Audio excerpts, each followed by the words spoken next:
Assalamualaikum warahmatullahi wabarakatuh. Waalaikumsalam warahmatullahi wabarakatuh.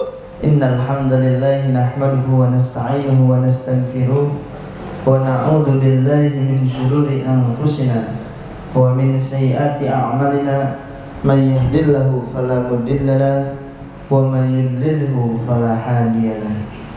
Asyhadu an la ilaha illallah wa asyhadu anna Muhammadar Rasulullah la nabiyya ba'd. Qala Allah Ta'ala fil Qur'anil Karim, a'udzu billahi minasy syaithanir rajim. Bismillahirrahmanirrahim. Rabbi shrah li sadri wa yassir li amri wa hlul 'uqdatam min lisani yafqahu qawli. Shadaqallahul ayat. Pertama-tama marilah sama-sama kita panjatkan puji beserta syukur kita kepada Allahur Ghafur yang telah memberikan kita nikmatnya, karunia-Nya, sehingga kita dapat berkumpul, bermuajahah, bersaling bertali silaturahmi di tempat yang mulia ini. Amin. Kemudian selawat bertangkaikan salam semoga selalu tercurahkan kepada junjungan Nabi besar kita Nabi Muhammad Sallallahu Alaihi Wasallam, kepada keluarganya, para sahabatnya, juga semoga sampai kepada kita selaku umatnya.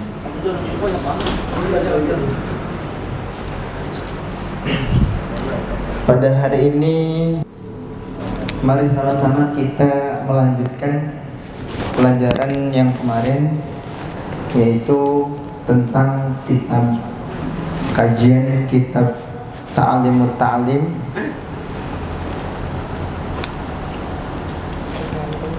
bab bahwasanya kemarin itu tentang apa? Tentang kemuliaannya ilmu. Nah, hari ini kita udah lanjut ke bab ayyakhtara min kulli ilmin, atau memilih ilmu, memilih ilmu, guru, teman, belajar dan tekun dalam menimba ilmu. Qala al-musannif rahimahullahu ta'ala wa nafa'na bihi wa bi ulumihi fi darain amin. Yanbaghi li talibil ilmi ay yahtara min kulli ilmin ahsanahu wa ma yahtaju ilaihi fi amri dinihi fi hali thumma ma yahtaju ilaihi fi mali. Apa kata pengarang? Beliau mengatakan para santri itu, para penuntut ilmu, orang yang belajar itu harus memilih ilmu, harus memilih ilmu pengetahuan yang paling baik atau paling cocok dengan dirinya. Nah, pada bab kemarin kita telah mempelajari bahwasanya dari banyaknya luasnya ilmu yang Allah berikan yang ada di muka bumi ini, kemarin sudah kita jelaskan ada beberapa macam. Antara yang harus kita pelajari yang mana, dan antara yang harus kita jauhi yang mana. Nah, di sini pertama-tama yang perlu dipelajari oleh seorang penuntut ilmu, seorang santri, seorang yang mau belajar adalah ilmu yang paling baik dan yang paling diperlukannya dalam urusan agama pada saat itu. Misalkan apa yang dia belum mengerti terkait ibadah yang menjadi kewajibannya, maka ketika itu ia wajib untuk mempelajarinya terlebih dahulu. Itu. Kemudian baru ilmu-ilmu yang diperlukannya pada masa yang akan datang. Nah, contohnya kayak ilmu formal. Nah, itu berguna untuk di masa depan kita, gitu. Makanya dahulukan dulu ilmu agama, ilmu-ilmu tentang apa yang menjadi kewajiban kita. Setelah itu telah kita kuasai, telah kita belajar, maka belajarlah ilmu-ilmu yang menjadi kebutuhan kita untuk kebutuhan pada masa yang akan datang. wa yuqaddima ilmat tauhidi wa ya'rifu Allah ta'ala bid-dalili fa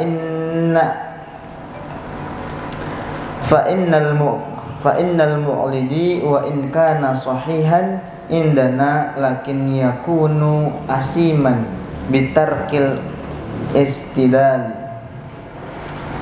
Bahwasanya perlu juga kita mengetahui ilmu tentang ketauhidan yang harus didulukan. Supaya apa? Supaya para penuntut ilmu, supaya para orang yang mau belajar mengetahui sifat-sifat Allah berdasarkan dalilnya, berdasarkan petunjuk yang autentiknya itu karena imannya.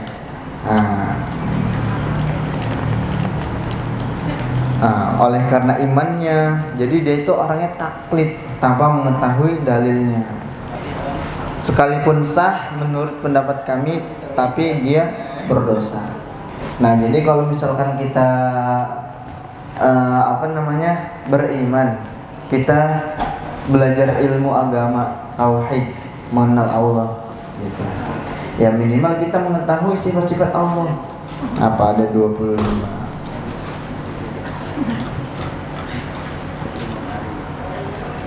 Dan juga wa yahtarul astiqi du'aul muhdatsati qalu alaikum bil atiqi wa iyyakum wal muhdatsati. Nah, para penuntut ilmu juga, para santri, para orang yang mau belajar itu harus mempelajari ilmunya para ulama. Ulama salaf, ulama-ulama dengan apa? Baca ilmunya, baca kitab karangannya.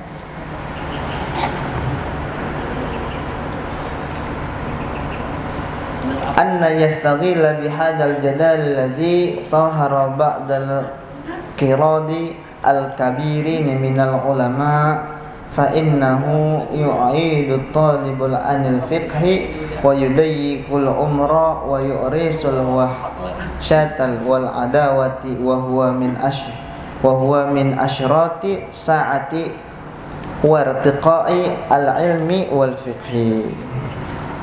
Bahwasanya tinggalkanlah ilmu debat yang muncul setelah meninggalkannya para ulama. Sebab apa? Pendekatan akan menjauhkan seorang dari ilmu fikih, menyia-nyiakan umur, menimbulkan keresahan dan permusuhan. Dan apabila umat Nabi Muhammad SAW sudah suka berbantah-bantahan, sudah suka berdebat atau debat kusir dan yang lainnya, di antara mereka itulah tanda-tanda datangnya hari kiamat. Tanda bahwa ilmu fikih semakin menghilang. Demikian menurut hadis Nabi Muhammad SAW yang dikatakan wa amma ikhtiyarul ustazi fayanbaghi ay yakhtaral a'lama wal ara'a wal asanna kama akhtara abaw hani kama akhtara Abu Hanifah hina idin Hamadain Abi Sulaiman ashabu fi jami'il umuri hatta hawaizil bait qala alima halaka umru anil masyhurati. Nah, demikian dikatakan oleh pada hadis Nabi Muhammad SAW. Demikianlah hendak setiap pelajar seharusnya bermusyawarah dengan orang alim ketika akan pergi menuntut ilmu atau dalam segala urusan mereka. Nah, jadi sebagian daripada tanda-tanda kiamat juga itu berdebat itu menjadi suatu kebiasaan dan menjadi suatu yang udah tidak bisa ditoleransi lagi. Padahal ulama-ulama kita terdahulu mengenai tentang ikhtilaf atau berbeda pendapat sangat wajar. Nah, bahkan saling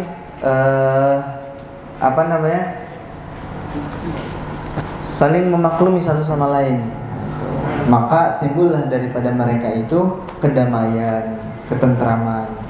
Nah, oleh karena itu ketika kita mengutamakan daripada perdebatan-perdebatan yang tidak penting, maka yang akan muncul adalah permusuhan dan rasa kegelisahan.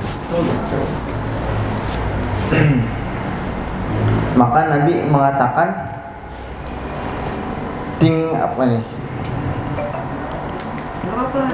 Nabi Muhammad SAW supaya musyawarah dalam segala urusan.